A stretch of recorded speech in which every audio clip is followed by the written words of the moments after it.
Sangwoo died in Squid Game because he chose death. What if he made a different choice? From a debtor drowning in shame, to the frontman's chosen shadow, from greed that broke every bond, to a man haunted by the need to save his only friend. It all begins with one choice, the moment Sangwoo refuses to stay dead.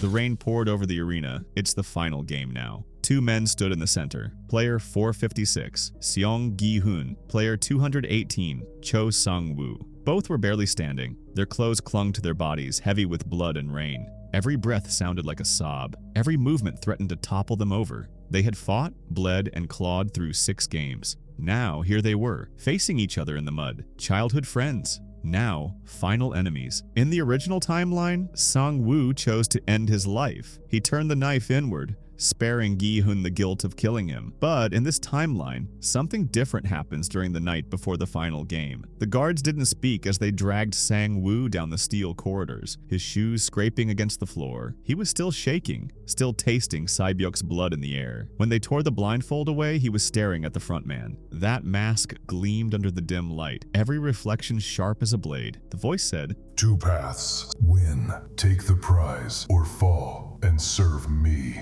Sangwoo almost laughed. I didn't crawl this far to bow. He hissed, but the frontman tilted his head, patient, almost amused. You think the game ends when you win. The money won't save you. Do you know what debt collectors do to mothers, Sangwoo? That cut deeper than any knife. Sangwoo froze. His mother, alone in that tiny shop, smiling at customers she couldn't afford to lose. You take the prize, and the world tears her apart to get it. Every creditor, every vulture, every whisper.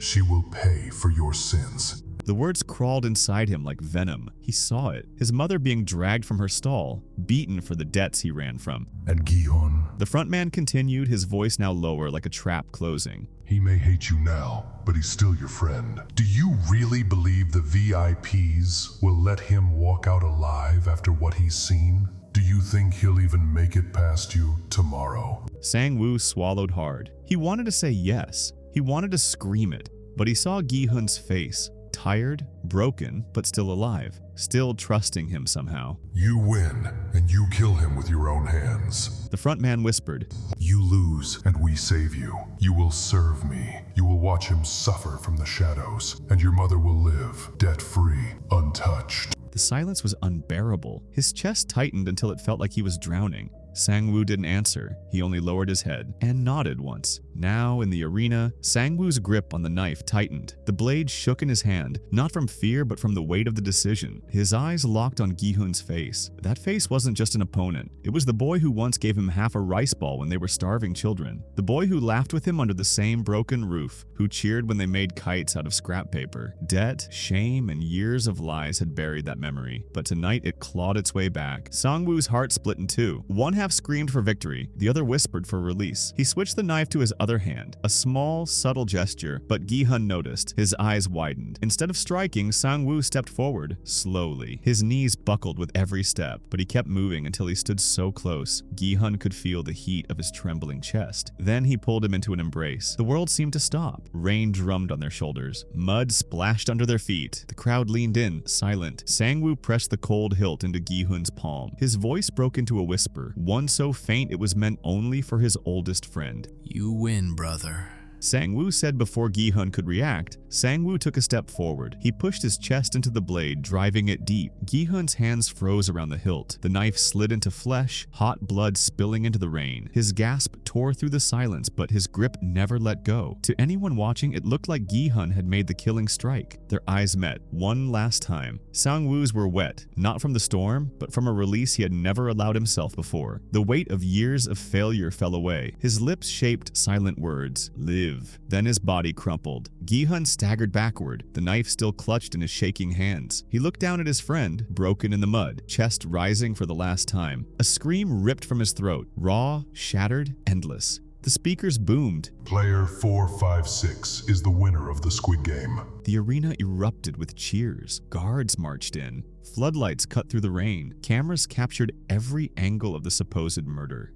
Gi-hun fell to his knees. He couldn't hear the celebration. All he could hear was the lie, the belief that he had killed his closest friend for money. His hands trembled so violently he could hardly hold the knife. He wanted to throw it away, but it felt glued to his skin. The guards dragged Sangwoo's limp body off the field. Gi-hun's cries echoed through the storm. To him, Sangwoo was gone. Forever. But not all deaths in the game are what they seem. Behind the curtain, away from the lights and the crowd, Sangwoo's body was not taken to the morgue. His pulse still beat, weak but alive. He was laid on a stretcher and carried through hidden corridors, the mask of death carefully maintained for the audience. In the shadows, the front man waited. You chose well, he said. Sangwoo's eyes fluttered open, barely, but enough to see the mask looming above him. He had not died in sacrifice. He had not freed himself in truth. His story was not over. It had just been rewritten. For Gi-hun, freedom would come wrapped in chains of guilt. Every day, every breath would be haunted by the belief that he had killed Sangwoo. He would see that rainstorm every night in his dreams. He would hear his friends' last words and wonder if they had been real. For Sangwoo, a darker path had opened. The world believed him dead. Only the front man knew the truth. And from that night on, Sangwoo wore the mask of death itself. The story had not ended with sacrifice. It had begun with a lie.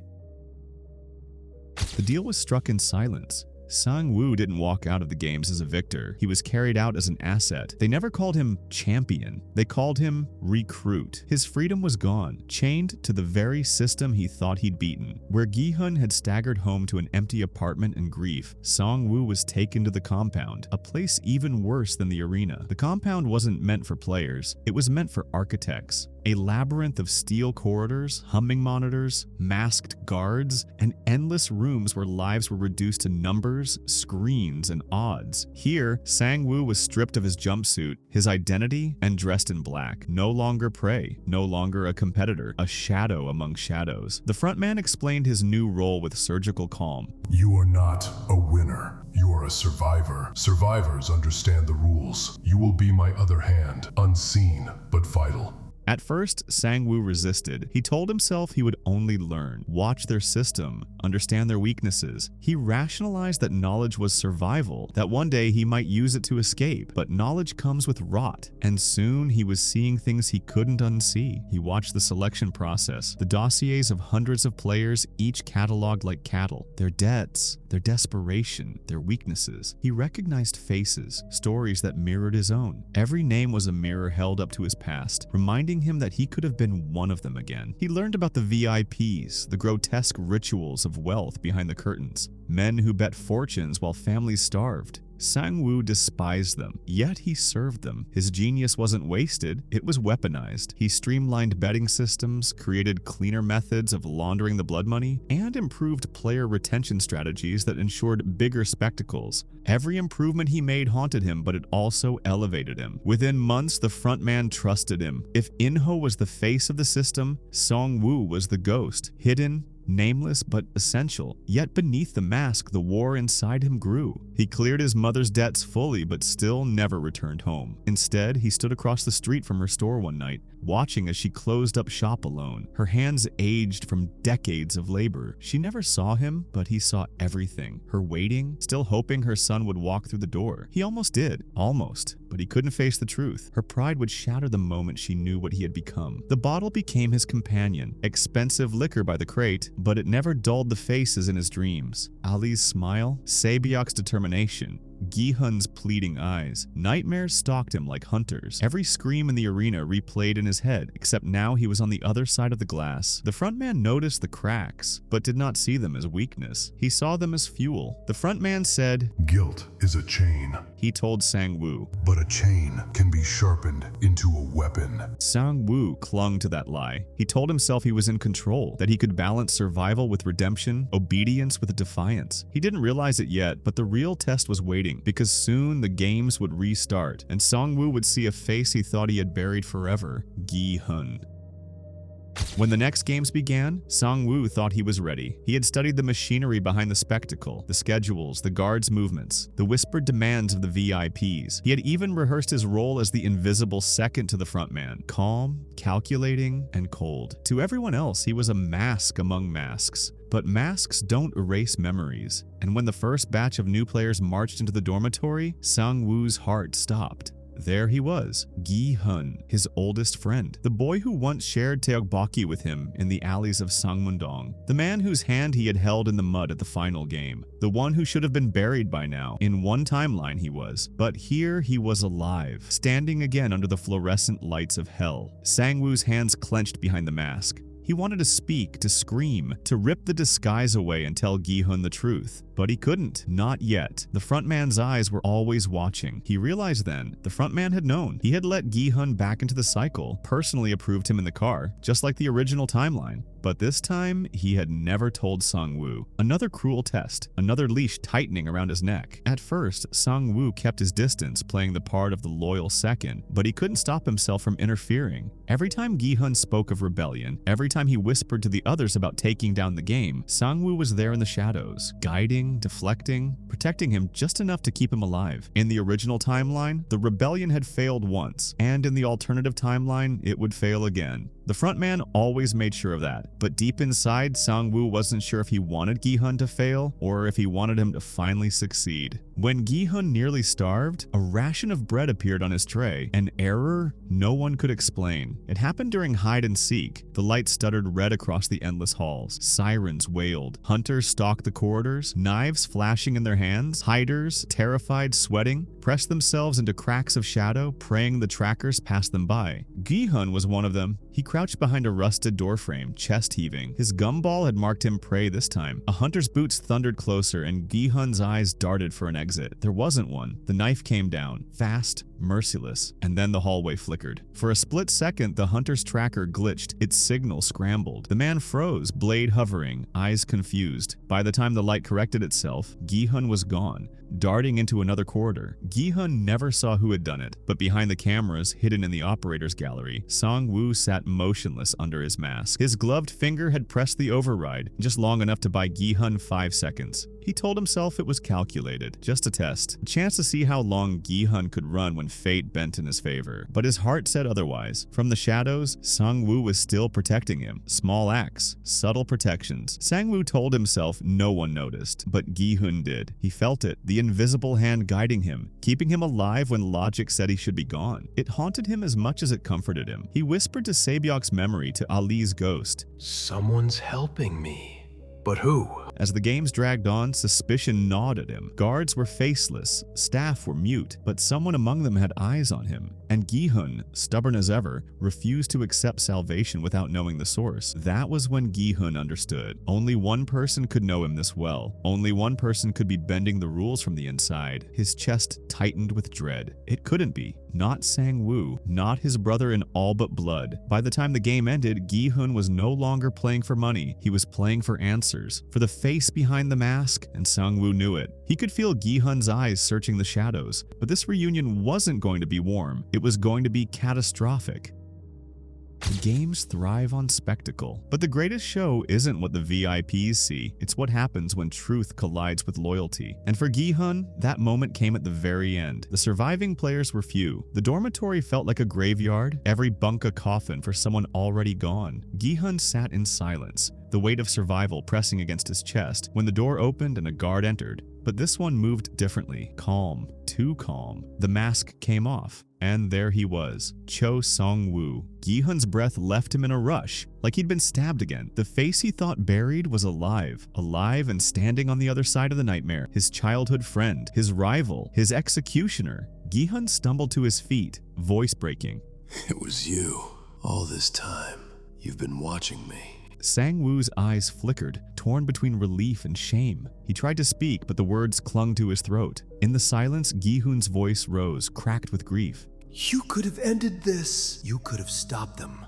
Instead, you hid behind a mask while we all bled." Memories crashed between them, the marbles, the bridge, the nights in the dorm where they promised each other they'd both make it out, the boyhood afternoons when they swore they'd protect each other no matter what. And now, here they stood, one in the mask of power, the other in rags of survival. Sangwoo finally forced words out. I was trying to protect you. Every move I made, it was to keep you alive. His childhood friend, his rival, his executioner. Gi-hun stumbled to his feet, voice breaking. "It was you. All this time, you've been watching me." Sangwoo's eyes flickered, torn between relief and shame. He tried to speak, but the words clung to his throat. In the silence, Gi-hun's voice rose, cracked with grief. You could have ended this. You could have stopped them. Instead, you hid behind a mask while we all bled. Memories crashed between them, the marbles, the bridge, the nights in the dorm where they promised each other they'd both make it out, the boyhood afternoons when they swore they'd protect each other no matter what. And now, here they stood, one in the mask of power, the other in rags of survival. Sangwoo finally forced words out. I was trying to protect you. Every move I made, it was to keep you alive. But Gi-hun's laugh was hollow. Protect me? You call this protection? You killed them, Sangwoo. You killed Ali, Se-byuk, everyone who trusted you. And now you sit here like a king's dog, telling me you did it for me? The guard stood silent, waiting. The front man leaned in the shadows, VIP's eyes glinting with satisfaction. This was the drama the games were designed for. Friend against friend, heart against heart. Gi-hun's voice cracked again, but now it carried the same weight as his original finale speech. These games aren't just killing us. They're killing what made us human. They've taken you, Sangwoo, the friend I trusted most.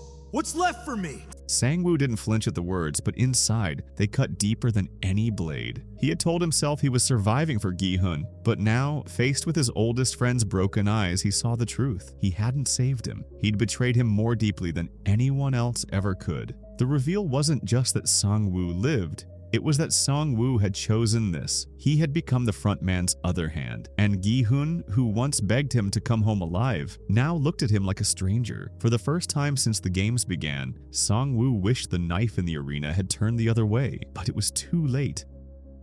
The confrontation with Gi-hun shattered whatever illusion Sangwoo had left. He could no longer pretend he was protecting his friend. The mask felt heavier than iron, his hands filthier than ever, and the front man saw it all. He smiled, satisfied, like a puppeteer watching his strings pull tighter.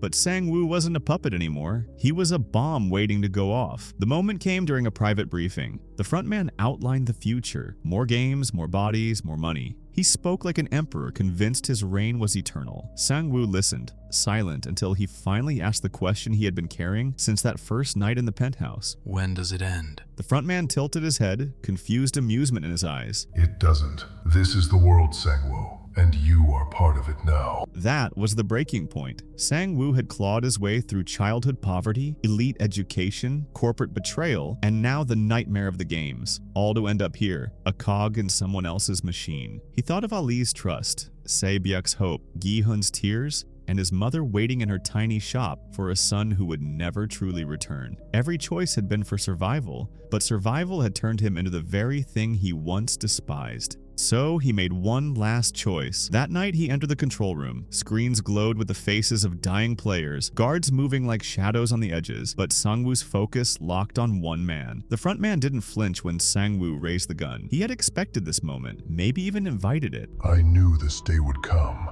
The mask rasped. You've always been clever, Sangwoo, but clever men don't win here. They obey. His voice was calm, steady, almost patronizing. He had calculated every variable, every outcome, except one. Sangwoo no longer cared about winning. His hand didn't shake. His eyes didn't wander. He pulled the trigger with the quiet fury of a man who had nothing left to lose. The shot rang out. The front man staggered, mask splintering against the floor. He had foreseen betrayal, but not sacrifice. When the silence settled, Sangwoo stood alone among the darkened monitors, victory burning like ash on his tongue. It was then that Gi-hun arrived, stumbling through the wreckage of the rebellion and found his oldest friend surrounded by the corpses of power. For a moment, Gi-hun's hope flared. Maybe his friend had chosen redemption after all. But when their eyes met, he saw only emptiness staring back. Sangwoo smiled faintly, a ghost of the boy he once was. I couldn't save you.